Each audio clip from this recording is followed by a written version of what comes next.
ಒಬ್ಬ ರಾಷ್ಟ್ರದ ಅಧ್ಯಕ್ಷನ ಬಗ್ಗೆ ಇಂತಹ ಭಯಾನಕ ಕತೆ ನೀವೆಂದೂ ಕೇಳಿರಲು ಸಾಧ್ಯವಿಲ್ಲ. ಅವನು ಕೇವಲ ಸರ್ವಾಧಿಕಾರಿ ಮಾತ್ರ ಅಲ್ಲ, ಅವನು ಮನುಷ್ಯರ ಮಾಂಸವನ್ನ ಕತ್ತರಿಸಿ ತಿನ್ನುತ್ತಿದ್ದ ನರರೂಪದ ರಾಕ್ಷಸ.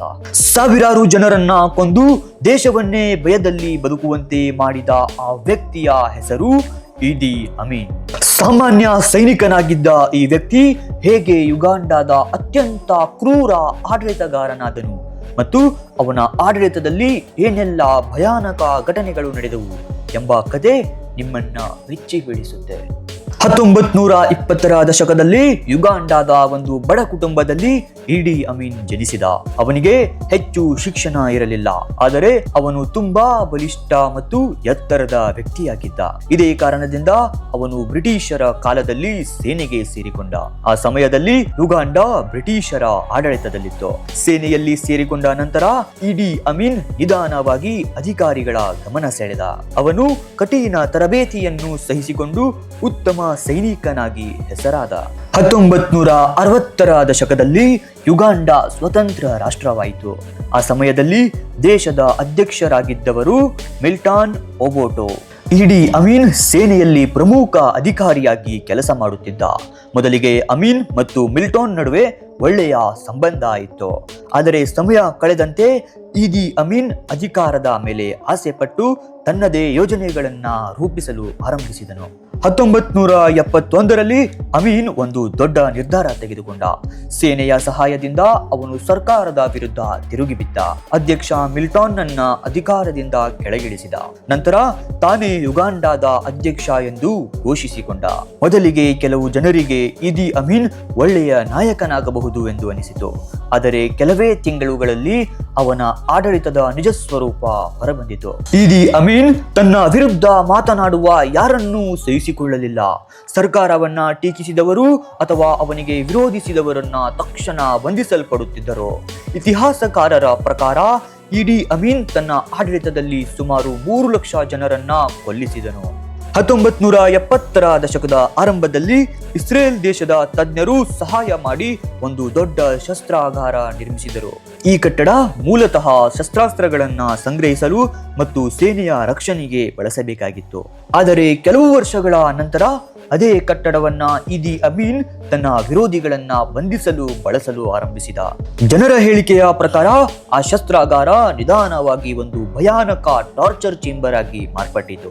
ಈ ಟಾರ್ಚರ್ ಚೇಂಬರ್ ನಲ್ಲಿ ಸುಮಾರು 19,000 ಜನರನ್ನ ಚಿತ್ರಹಿಂಸೆ ಕೊಟ್ಟು ಸಾಯಿಸಿದ್ರು. ಇಲ್ಲಿ ಇರೋ ಪ್ರತಿ ಚೇಂಬರ್ಗಳಲ್ಲಿ ಸಾವಿರಾರು ಜನರನ್ನ ಒಂದೇ ಬಾರಿ ತುಂಬಿ ಕಬ್ಬಿಣದ ಡೋರ್ ನಿಂದ ಮುಚ್ಚಿ ಬಿಡ್ತಾ ಇದ್ರು. ಒಂದು ವೇಳೆ ಆ ಡೋರ್ ಕಿತ್ಕೊಂಡು ಬಂದ್ರೂ ಸಹ ತಪ್ಪಿಸ್ಕೊಳ್ಳೋಕೆ ಸಾಧ್ಯ ಆಗ್ತಿರಲಿಲ್ಲ. ಯಾಕಂದ್ರೆ ಅಲ್ಲೇ ಕೆಳಗಡೆ ನೀರನ್ನ ತುಂಬಿ ಅದರಲ್ಲಿ 24 ಗಂಟೆಗಳ ಕಾಲ ಹೈ ವೋಲ್ಟೇಜ್ ಕರೆಂಟ್ ಅನ್ನ ಸಪ್ಲೈ ಮಾಡ್ತಿದ್ರು. ಕರೆಂಟ್ ತಾಗ್ತಾ ಇದ್ದಂತೆ ನೂರಾರು ಜನ ಸ್ಥಳದಲ್ಲೇ ಸಾವನ್ನಪ್ತಾ ಇದ್ರು. ಈ ಚೇಂಬರ್ಗಳಲ್ಲಿ ಬೆಳಕು ಇಲ್ಲ, ಗಾಳಿಯೂ ಇಲ್ಲ.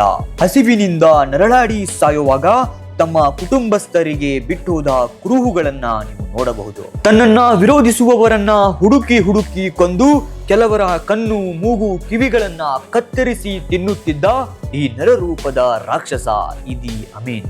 ಇದೆಲ್ಲ ಆದ ನಂತರ ಇಡಿ ಅಮೀನ್ ಮತ್ತೊಂದು ದೊಡ್ಡ ನಿರ್ಧಾರವನ್ನ ತೆಗೆದುಕೊಂಡ. ಇಡೀ ಯುಗಾಂಡಾಗೆ ಮೈಕ್ ನಲ್ಲಿ ಅನೌನ್ಸ್ ಮಾಡಿಬಿಟ್ಟ.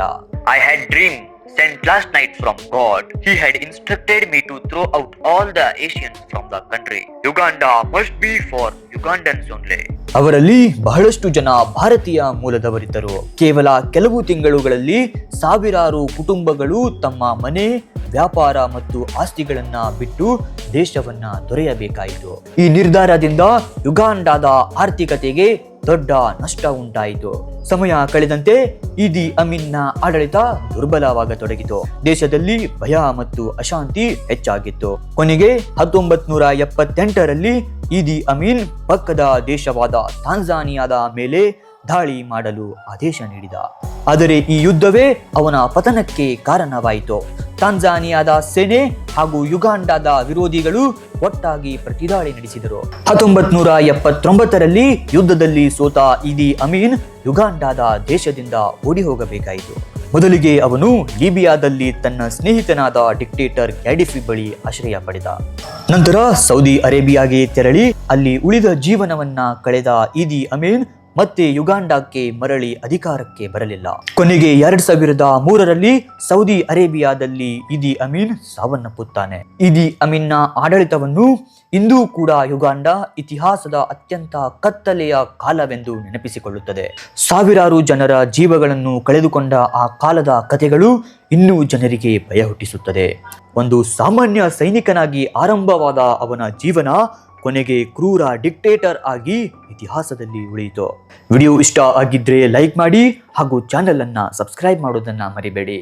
ಇದೇ ರೀತಿ ಇಂಟ್ರೆಸ್ಟಿಂಗ್ ಸ್ಟೋರಿಯೊಂದಿಗೆ ಮತ್ತೆ ಸಿಗೋಣ.